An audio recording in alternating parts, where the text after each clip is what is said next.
Here are 10 things that you need to know before you start investing. Speculation or speculative investing has become one of the most dominant trends in investing in recent years, with retail investors seeming more than happy to lump their money into very risky investments. While every investment is somewhat speculative, it is a spectrum, and at the extreme end of that, you have things like NFTs, crypto, and meme stocks. Buying these sorts of assets in the hope that they'll rise rapidly is where investing straddles the line of gambling and rides it like a bucking bronco, as you really are just hoping the prices rise with no real reason as to why it might do so, hence the speculative title. For long-term investors or people who simply want a less risky approach, they'll invest in business models with predictable cash flows or index funds, which we'll get onto a little later. The end of the spectrum is less of a speculative punt and is more calculated. For anyone looking to invest in the long term, compounding is key. Compounding is where you're not just making gains on your initial investment, but earning returns on your previous returns as well. The idea is that you put money away, which then makes more money over time, and it increases exponentially over even more time.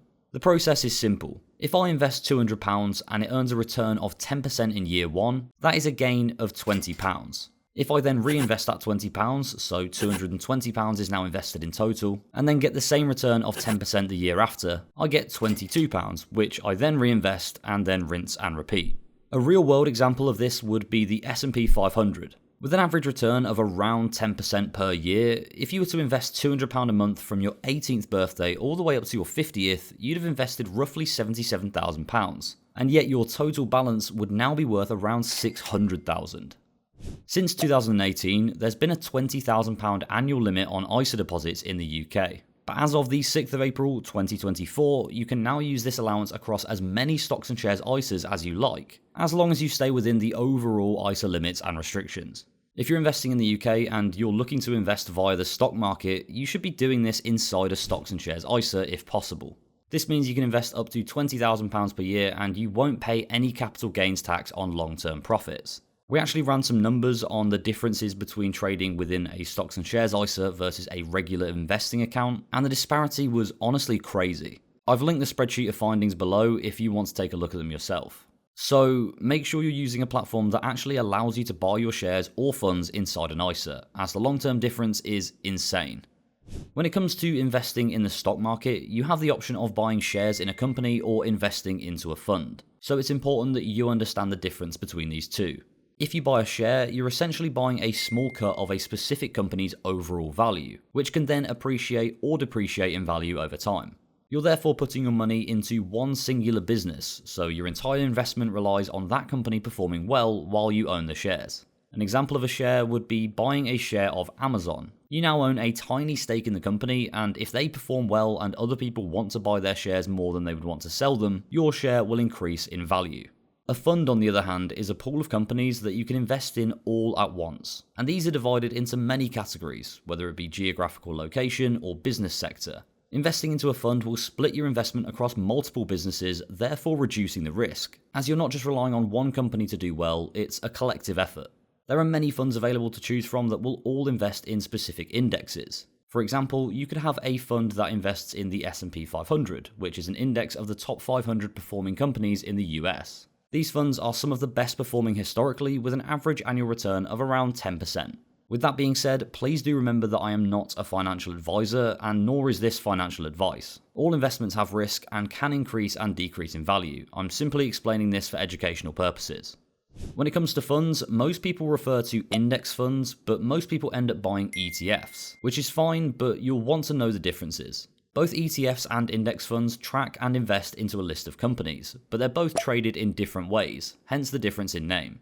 ETFs, or exchange-traded funds, are only available to trade on exchange platforms, which are commonly used by casual investors, and they allow you to trade while seeing the buy and sell price of the fund in real time, as opposed to index funds that trade once per day and you don't know the exact price that you're trading at. An example of a fund would be a pool of money that invests into the FTSE 100, which is a list of the top 100 performing companies in the UK. Most investors are choosing to put their money into ETFs, as the changes in buy and sell price allow them to buy them for cheaper.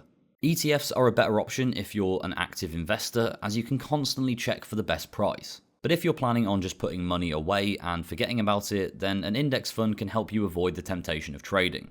When investing, you might see the term emerging market. To explain what this is, let's look at the opposite, which would be a developed market.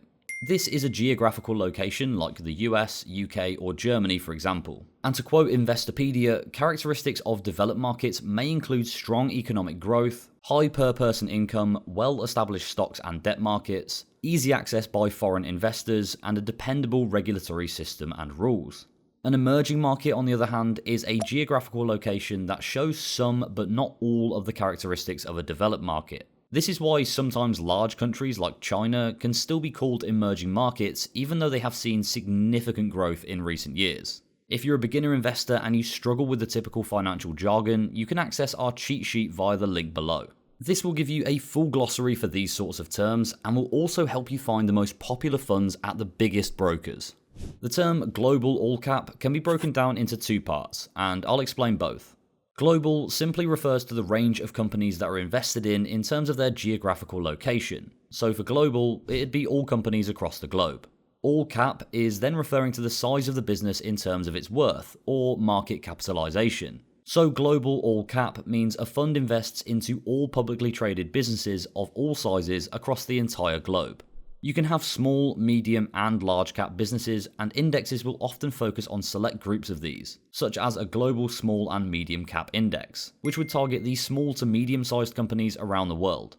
All cap would be telling you that companies of all sizes are being monitored and invested in. To link back to our explanation of emerging markets, you could have an emerging markets all cap index, which would target companies of all sizes solely in areas that are deemed to be emerging markets. Funds can come in many different forms, but each will fall into two distinct categories: income and accumulation. An income fund, sometimes labeled INC, will pay you returns in dividends which you can then reinvest yourself or withdraw depending on what you'd rather do. These can also be known as dividend funds or distributing funds. These can be quite popular on YouTube, with make money online gurus banging out videos like best dividend stocks to invest in like no tomorrow. An accumulation, sometimes called ACC fund, will automatically reinvest your returns into the fund, meaning that whenever you make some money, it will go back into the fund to continue trying to compound in value. All funds list whether they are accumulative or distributing, so make sure you see which one you're investing in before you start investing. A fund can either be what's known as active or passive.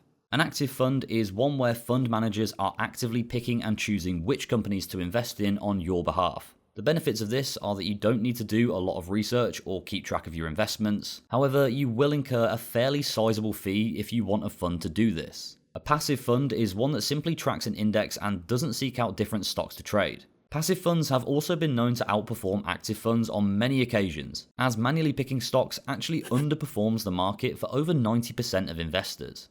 You'll likely see the term ESG used when referring to funds or investments, and this stands for environmental social governance. This is an indicator that the fund or investment you're looking at is taking an ethical approach to their investing method. This could be an environmental approach where they exclude fossil fuel companies from their investments and so on. If you see a fund with this stamp on, you can simply check what ESG approach they're using by Googling it.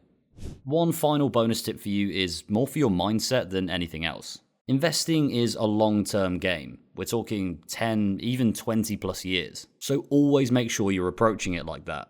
If you're in this for the long run, then try to ignore the short-term gains or losses, or the temptation of winning big on a single investment, as that's not a strategy that predicts long-term success. For many, investing is about keeping money safely tucked away and doing the work for you.